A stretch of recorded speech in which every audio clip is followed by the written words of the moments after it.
Mango juice ಅಂಗಡ್ಯಾಗ ಹೋಗಿ ಕೊಡಿಸ್ಲಿ. ಅಯ್ಯೋ ಬ್ಯಾಡಪ್ಪ, ಮ್ಯಾಂಗೋ ಜ್ಯೂಸ್ ಎಲ್ಲ ಕುಡಿಬಾರ್ದು. ಹೊರಗಡೆ ಕುಡಿಬಾರ್ದು, ಕೆಮಿಕಲ್ಸ್ ಹಾಕಿರ್ತಾರದ್ರು. ನಿಂಗೆ ನಾನು ಮನ್ಯಾಗನ ಲಿಂಬು ಸರ್ಬತ್ ಮಾಡ್ಕೊಡ್ಲಿ. ಓಕೆ, ನಾನು ಒಂದು 3-4 ಗ್ಲಾಸ್ ನೀರು ಹಾಕ್ತಿದ್ದೀನಿ. ನೀವು ಜಾಸ್ತಿ ಬೇಕಾದರೆ ನೀರು ಮತ್ತೆ ಹಾಕ್ಕೋಬೋದು. ಈಗ ನಾನು 4 ಸ್ಪೂನಷ್ಟು ಸಕ್ಕರೆ ಹಾಕ್ಕೊಳ್ತೀನಿ. ಸಕ್ಕರೆ ಹಾಕ್ಕೊಂಡು ಸಕ್ಕರೆ ಪೂರ್ತಿಯಾಗಿ ಕರಗಬೇಕು. ಈಗ ಸ್ವಲ್ಪ ಕರಗಿದೆ. ಈಗ ನಾನು 2 ಲಿಂಬೆ ಹಾಕ್ಕೊತೀನಿ. ಅದರೊಳಗೆ ಸಕ್ಕರೆ ಪೂರ್ತಿಯಾಗಿ ಕರಗಬೇಕು. ಬೇಕಾದ್ರೂ ನಿನಗೆ ಏನು ಬೇಕು? ಸರ್ಬತ್ ಜ್ಯೂಸ್ ಕುಡಿಬಾರ್ದು.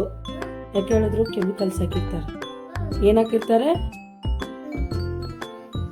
ಕೆಮಿಕಲ್ಸ್. ಹಾಗಾಗಿ ಏನು ಕುಡಿಬೇಕು ನಾವು? ಸರ್ಬತ್, ಲಿಂಬು ಸರ್ಬತ್. Okay, done. ಹೊರಗೋಗಿ ಕೊಡ್ತೀನಿ. 1 ಸ್ಪೂನಷ್ಟು ಏಲಕ್ಕಿ ಪುಡಿ ಹಾಕ್ಕೊಳ್ಳಿ. ಹಾಕೊಂಡ್ಮೇಲೆ ಚೆನ್ನಾಗಿ ಮಿಕ್ಸ್ ಮಾಡ್ಕೋಬೇಕು. ಈಗ ನೋಡಿ, ಲಿಂಬು ಸರ್ಬತ್ ರೆಡಿ ಆಯಿತು. ಇದನ್ನು ಒಂದು ಗ್ಲಾಸ್ಗೆ ಸೋಸ್ಕೋಬೇಕು. ಈಗ ನೋಡಿ, ಲಿಂಬು ಸರ್ಬತ್ ರೆಡಿ ಆಯಿತು. ಕುಡೀರಿ. ಹೆಂಗಿದೆ? ಈಗ ಬೇಸಿಗೆ ಐತಲ್ಲ, ಇದನ್ನ ಮಾಡ್ಕೊಂಡು ಕುಡಿಬೇಕು. ನಾನು ಇದನ್ನ ಮಾಡ್ಕೊಡ್ತೀನಿ. ಜ್ಯೂಸ್ ಕುಡಿಬಾರ್ದು ಹೊರಗಿಂದ. ಓಕೆ, ತುಂಬಾ ರುಚಿಯಾಗಿದೆ.